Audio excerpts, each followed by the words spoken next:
How you guys doing today? It's Anthony Gangi. Welcome to another episode of Tier Talk. Very interesting dialogue we're going to have today with Russ Hamilton. I had a comment come through my Tier Talk page or on the YouTube channel, which basically stated, hey, Gangi, what do you do when the agency decides not to send you to an academy first? How do you supplement what you need, that knowledge? And me and Russ are advocates of have to send people to the academy first. Why are we not doing that? But with that said, we're kind of backed into a corner because a lot of agencies don't. So now we have developed advice that we hope will help you supplement what you would have gotten from the academy. Hey, Russ, do you mind introducing yourself to our audience? Because it's been a while since you've been on. Absolutely, Anthony. My name's Russ Hamilton. I run a Facebook page called Keepers of Chaos with a K for all things correctional and all people who are correctional officers as well as correctional staff members of any sort. I have 27 years experience with California Department of Corrections and another few years experience in California with a juvenile detention facility in Northern California. And just happy to be on the show today and to have a chance to discuss this very important topic. Yes, and guys, this is something that, as I said, comes directly from our viewership. So I'm hoping that we were able to provide her with the knowledge that she needs. Now, guys, if you haven't, the show Tier Talks for you, brave men and women that work in corrections. So please subscribe, interact, engage, comment, hit that bell. Bell's going to notify you every time I post a video. We're going to go to our sponsor. When we come back, we're going to discuss what you can do if your agency decides not to send you to the academy first. Stand by. I wanted to attend a university that had an intelligence program. I wanted to look at problems different. I wanted to increase my critical thinking abilities. AMU offered those avenues to expand. Obtaining your degree as an adult, you're actually paying yourself and investing in yourself. You can't put a dollar on it, it's priceless. It's something that can never be taken away from you. American Military University. Learn from the leader. Guys, inmate manipulation is a course that is highly needed. It's the process that's so slow moving and subtle that you don't realize it's happening. When inmates choose to manipulate, they manipulate our need to react. Situational awareness and insight is going to save your career. It's going to save you from doing foolish things. Listen to your gut. So the more insight we have, the more we can recognize what isn't so overt, and we can correct our behavior before we fall into a trap that we can't get out of. If you allow an inmate to pull you out of your prescribed role, you are opening up a door for a host of problems. Inmate manipulation, the psychology behind inmate manipulation. Available now. Link in description.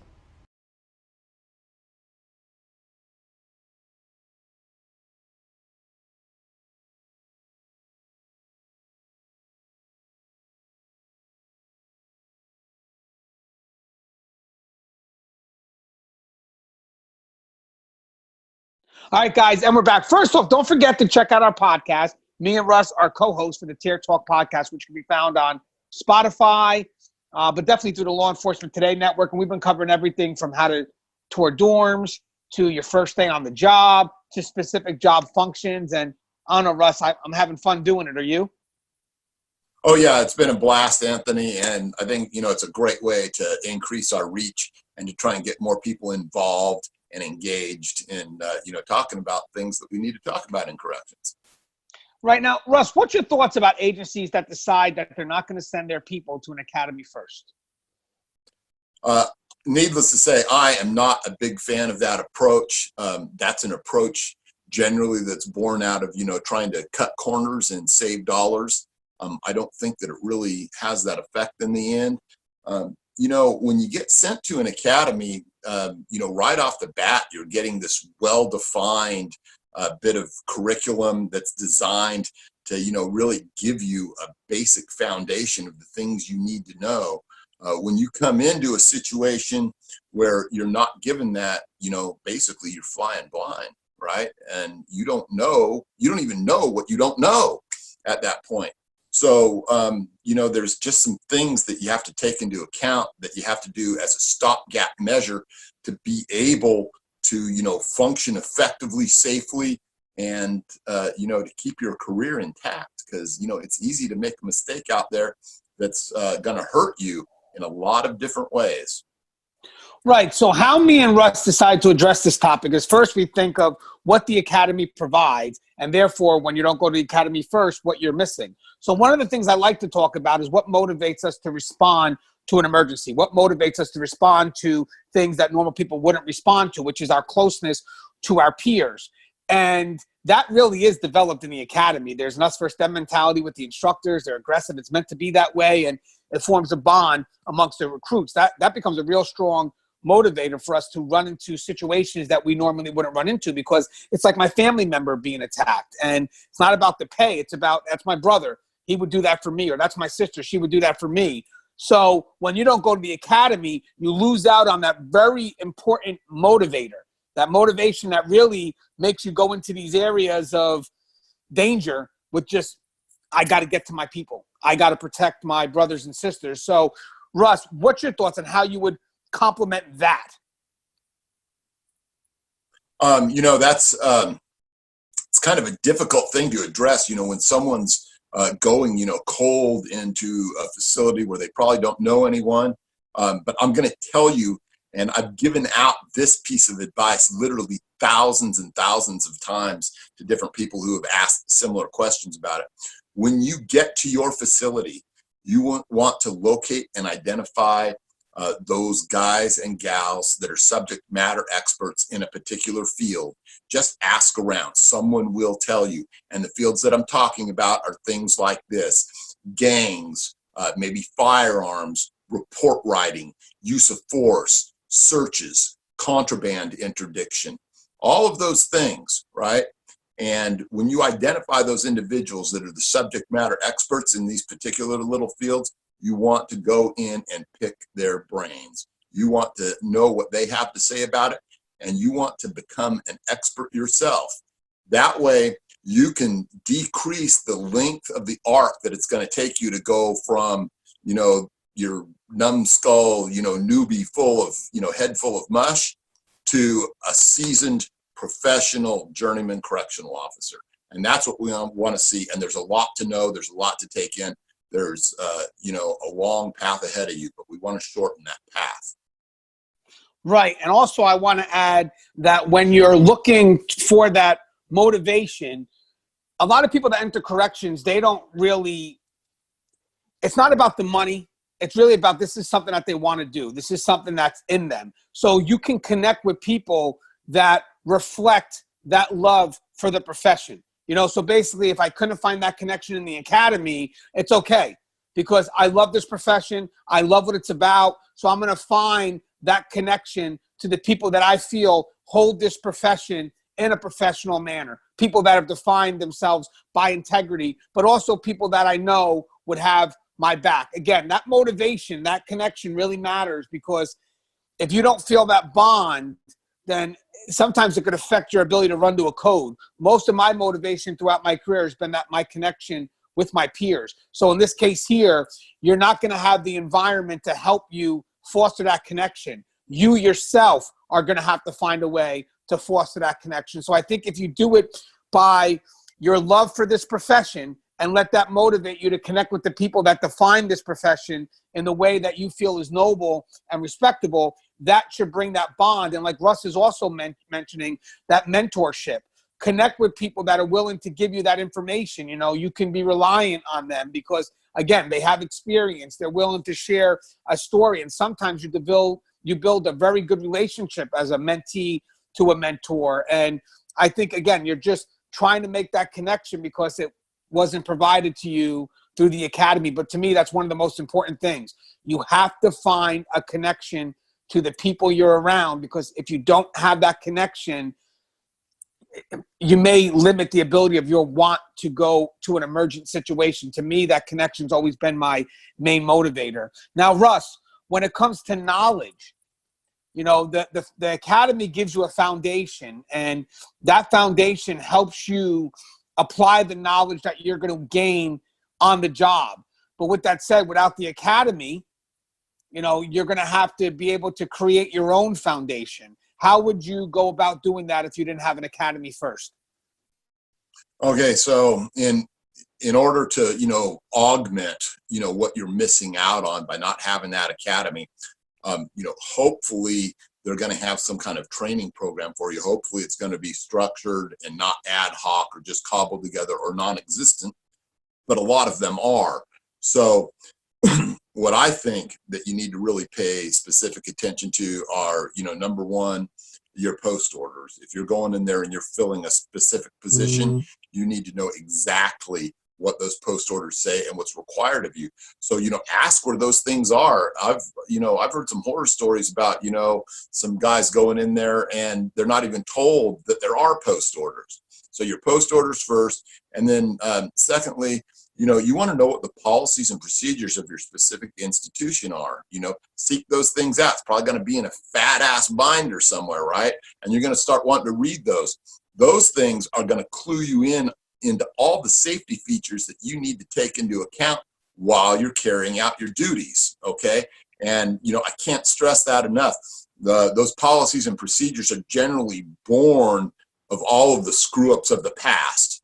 That's how we learn. That's how we make things safer in our specific institution. And then thirdly, we talked about, or Anthony did, about, mentorship. There are some great, social media platforms out there, amongst them, Keepers of Chaos and Tier Talk, where you can find out lots of information that's going to augment the stuff that, you've, been gypped out of by not going to the academy.